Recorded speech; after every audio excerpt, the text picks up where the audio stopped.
What is going on, college basketball fans? Welcome back to another video. Today we have our Week 11 Bracketology Power 35 rankings. We do these every single week, coming out Monday morning for you guys.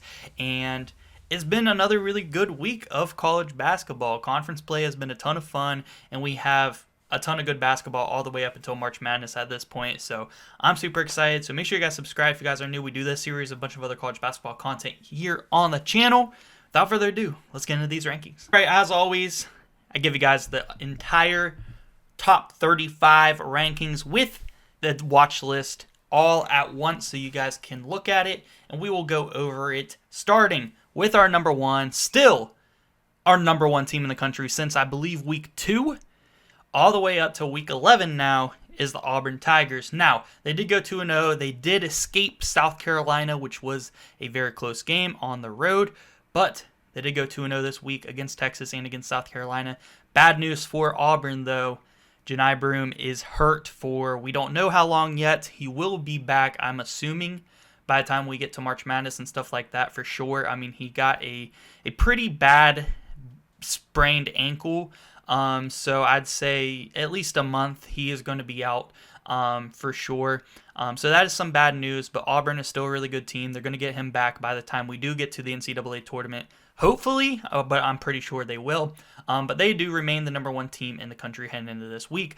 Number 2, we do have Iowa State. Iowa State jumping up one spot. They were in a awesome game against Texas Tech this weekend. Went to overtime on the road. Very tough place to play. Texas Tech's an underrated team. I have a feeling they might be in this Power 35 here in a couple of weeks, as long as they can pick up some good wins in the Big 12, because right now I feel like they are underrated. Took Iowa State down to the wire. It took a buzzer beater layup by Josh Jefferson, to force overtime, and Iowa State got it done there in overtime. But this Iowa State team's got a ton of fight, a ton of really good players. Curtis Jones has been on fire lately. Tamin Lipsey is the perfect point guard that you want for your team. Just an amazing all-around win there for Iowa State. They go 2-0 on the week, including that awesome road win in a tough environment. Number 3, we got Duke. Let's talk about Duke. I think these are the top 3 teams in the country now. Duke looked really good, and I've been kind of one, I don't want to like overhype Duke or ride them or whatever, but they looked really good, and they're a very good defensive team, and for having a lot of freshmen that start on your team and get a ton of minutes, that is very impressive. And Cooper Flagg dropped 42 points the other night against Notre Dame. That was an amazing performance. They 2-0 on the week, destroying Pitt, which I love to see because I don't like Pitt, and they beat Notre Dame as well. So really good week for Duke. It looks like that is going to happen to a majority of the teams in the ACC. The only teams that I feel like could put up a fight against Duke are going to be Clemson, Louisville, and possibly North Carolina when they do have to play them on the road. But other than that, the ACC, I'm not seeing many teams that are going to be able to defeat Duke. Next up, we do have Alabama. Alabama here at number 4, jumping up one spot from last week. Really good 2-0 week. They beat Texas A&M on the road. That's not an easy thing to do, is to win on the road in the SEC, especially against the Texas A&M team that was in my top 10 last week. That was very impressive. They're 2-0 in the week. They jump up from number 5 to number 4. Number 5, we do have the Florida Gators jumping up 4 spots, actually. To do that in the top 10, that is very impressive. Jumping from number 9 to number 5. 2-0 on the week, including absolutely spanking Tennessee. That was a good win for them. Looked really good. Tennessee takes their first loss on the year, and yeah, that was a bad one there. Florida beat them really bad. It really was over at halftime. Number 6, we do have Marquette remaining in the same place. They did not lose, but they were winning some games. They were in a close one with Georgetown. That was a little scary. I thought Georgetown was going to be able to pull that off in a tough environment there in Marquette, but they were able to find a way to get it done. They have some really fun players there. It's not just Cam Jones. Sometimes I feel like Cam Jones is a little bit too unselfish, but they are all-around really good team, and they're one of those teams that I think they have potential to go far in March and maybe even make the Final Four, but at the same time, I feel like, I can't get a good grasp on Marquette right now. So they're number 6 right now. But as far as how far I'm going to take them in March, I have no idea right now because that was a scary one against Georgetown. If they weren't at home, I don't know if they would have won that game. Number 7, we do have Tennessee. They were my number 2 team in the country for, I believe, the last 3, 4 weeks, 5 weeks, something like that. They finally lost, took their first L on the year on the road at Florida, like I mentioned earlier. But then they go on later in the week and beat Texas on the road. So that was a good win for them to bounce back there. They still dropped 5 spots because, Florida did beat them. So I had Florida jumping above them. I just feel like 7 is a good spot for them right now. They could definitely climb back up because they are a really good team. But I got Tennessee here at number 7 right now. Number 8, we do have, staying in the state of Tennessee, the Memphis Tigers. Memphis jumping into the top 10 here from number 11 to number 8. Really good, undefeated in the American Conference so far. Just playing outstanding. I think the trio of PJ Haggerty, Tyrese Hunter, and Colby Rogers is an amazing guard lineup that they got there. I've been really impressed with what Memphis has been able to do so far this year. A couple hiccups that they've had at home, which is surprising. It almost seems like they play better on the road or on a neutral court like the Maui tournament than they do at home, which is kind of weird, but that's just kind of what it seems like. Number 9, we do have Michigan State jumping up 3 spots also, and also jumping into the top 10. They have looked amazing so far, undefeated in the Big Ten, which is good to see. Last week Illinois was my lone Big Ten team in the top 10. Illinois took a loss to USC, so now Michigan State jumps into the top 10 because they did get not only did they go 2-0, but they got a win on the road at Northwestern. That's a tough place to play. That's something Illinois could not do, was go on the road at Northwestern and get a win. Michigan State was able to do it, and the more I'm starting to watch Sparty, the more I'm realizing this is a really well-rounded team. They spread out their points very well, and they play just really well together. Like, this is a really good all-around team that Tom Izzo has, and they're climbing for it. They're on a pretty good win streak right now, undefeated in the Big Ten. They deserve it. They're up here at number 9. Number 10, also undefeated in their conference, is the Houston Cougars. Undefeated in Big 12 play, looking really good, and that's going to jump you up 11 spots here. I mentioned it last week. Houston's starting to pick it up, and they're blowing teams out in the Big 12, not only winning, but blowing them out. And I mentioned it last week. I said, if they keep this up, they are going to skyrocket up these rankings. That's what they did this week. Some teams fell. They also jumped some teams that didn't quite fall because I do think they are that good. They're one of the best defensive teams in the country, and they've been playing phenomenal lately, so they're in here at number 10. Number 11, we do have the Oregon Ducks. They were able to, just a few hours ago, before I'm recording this video, go on the road and beat Penn State. So that was a good win for them. Number 11 for the Ducks this week, trying to get back into the top 10. Number 12, we do have Kentucky dropping 5 spots. They lost on the road at Georgia. I could not make them fall too far for that, though, because they did go on the road and beat Mississippi State, which I actually think is a harder game. I think Mississippi State is probably better than Georgia, even though necessarily I do have Georgia ahead of Mississippi State by 1 spot up there, partly because Georgia was able to beat Kentucky, Mississippi State was not able to. That doesn't tell everything, but as far as where I had these teams ranked, it made sense for this week. Kentucky here at number 12, I still do believe they probably are more of a top 10 team in the country. Very well-rounded. They're one of the better shooting teams in the country. The shooting display that Kentucky put on against Mississippi State was very impressive. Like, I was very impressed. Everybody was knocking down shots for Kentucky, and that is not the first time this season that they've been able to do that. They're always putting up a ton of points. If any question mark for Kentucky is going to be their defense, but they put up so many damn points that it's like, okay, do we need to play? Well, obviously you need to play defense. It's going to bite them in the butt eventually. But against most teams, they're just too talented offensively that they just can't keep up. Number 13, we do have Michigan. Michigan's been on a tear lately. Another Big Ten team like Michigan State that is undefeated in Big Ten play, looking really good. They went on the road and beat up on UCLA. They've just been killing it lately. They're up here 9 spots, 13. Number 14, dropping 6 spots. They did take a kind of a, not that good of, well, it's a good loss because it's a good team to Alabama, but at home, they lost by a good bit. So that was concerning. They also beat Oklahoma at home. They were down in that game, though, and it took a really good effort and comeback by Texas A&M to be able to get back in that game. I know that Wade Taylor did not play, though, so I didn't want to make them fall too far, but they do jump out of the top 10 here at number 14. Number 15, we do have Illinois dropping 5 spots. They took a loss to USC. I'm trying to be a little bit lenient with Illinois because they've been very impressive so far this season. But they did go 1-1 on the week. They didn't go 0-2. So we'll see if they bounce back. If they take another loss next week, they're probably going to have to jump a little bit more, maybe even outside of the top 20. So Illinois, you need a big week this week. Number 16, we do have Kansas. They're starting to look like more and more like themselves, more than like the team that we thought we would see. Still not getting much production out of their bench players, like A.J. Storr, some of these transfers, Riley Griffin. Trying to get some production out of them like we thought we would see in the preseason. They're just not really getting that.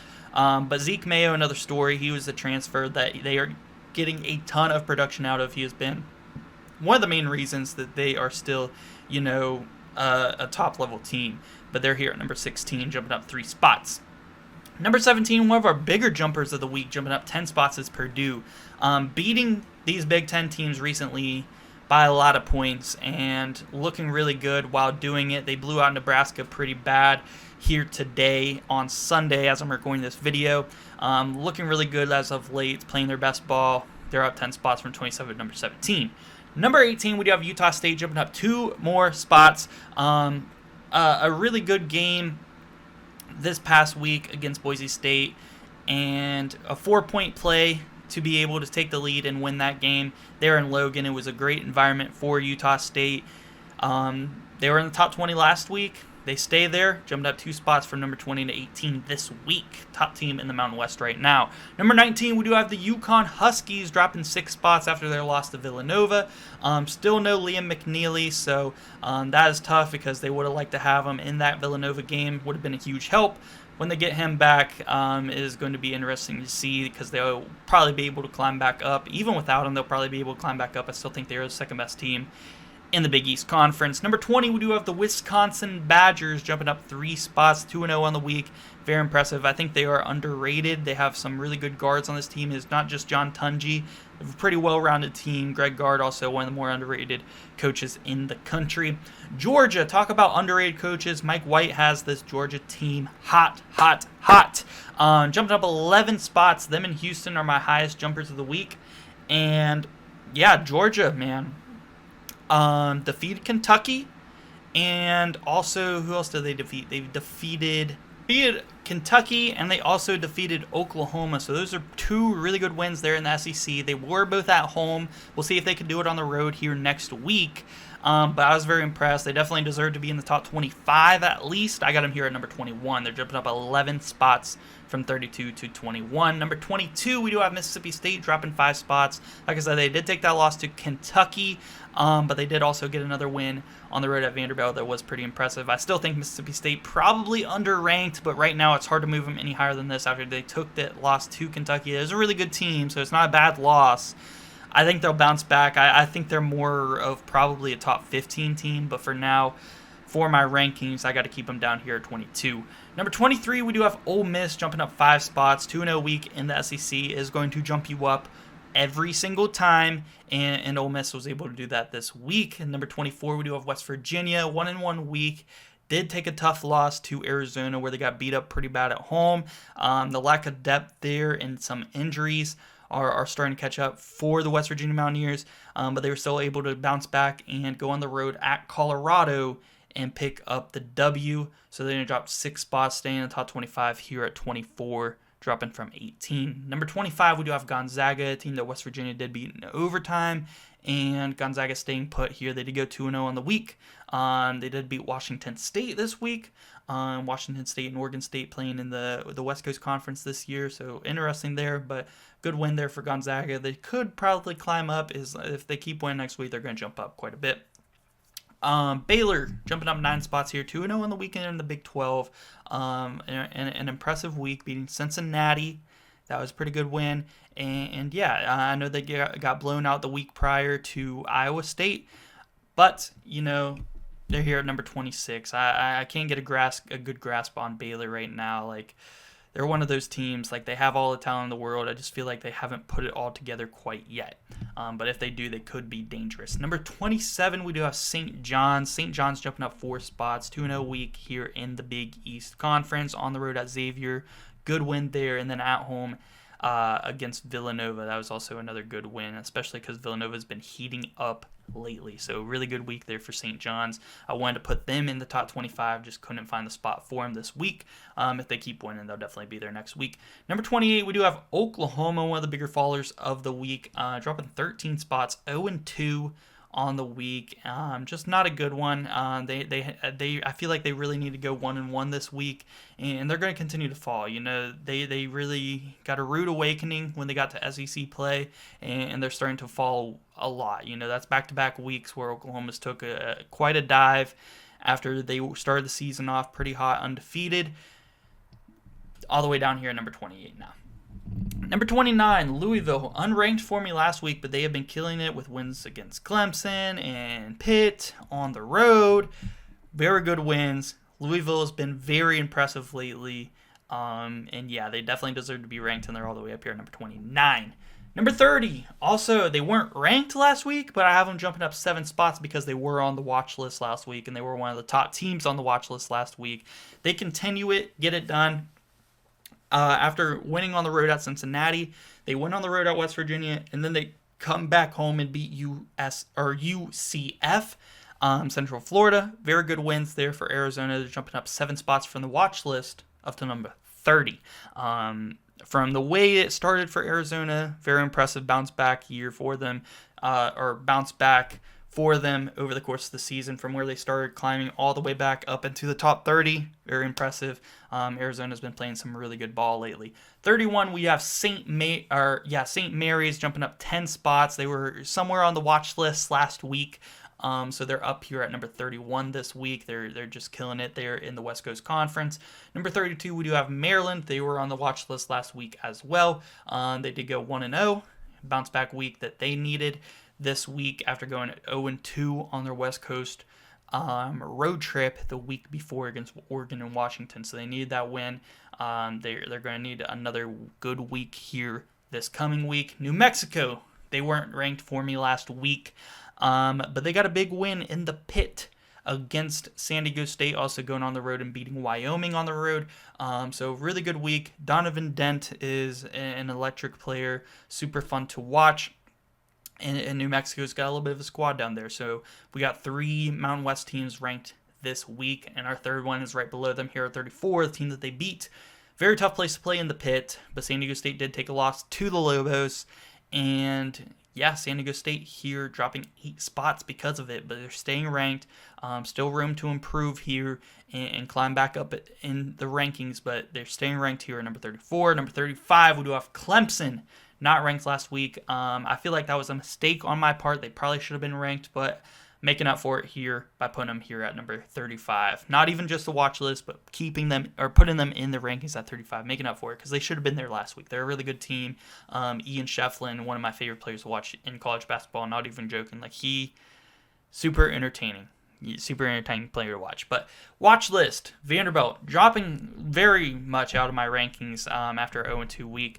Tough there for Vanderbilt, but they're still on the watch list. I still think they are a bubble team for the NCAA tournament. They're going to have plenty more opportunities in the SEC. Pitt had an awful week, one of the worst weeks in all of college basketball. They were in my top 35 last week. They're falling out. They're on the watch list now, losing at home to Louisville, 0-2 on the week. You got to win your home games there. Villanova is on the watch list. Yeah, they did lose to St. John's, but they also beat UConn this week, so they've been heating up lately. Couldn't rank them because of that loss to St. John's, but they're on the watch list. They can get there next week, possibly. Might take them 2 weeks to get on. Nebraska ball has fallen out of the rankings. Got beat up pretty bad by Purdue. This Nebraska team just doesn't play well on the road. It happened against Michigan State also.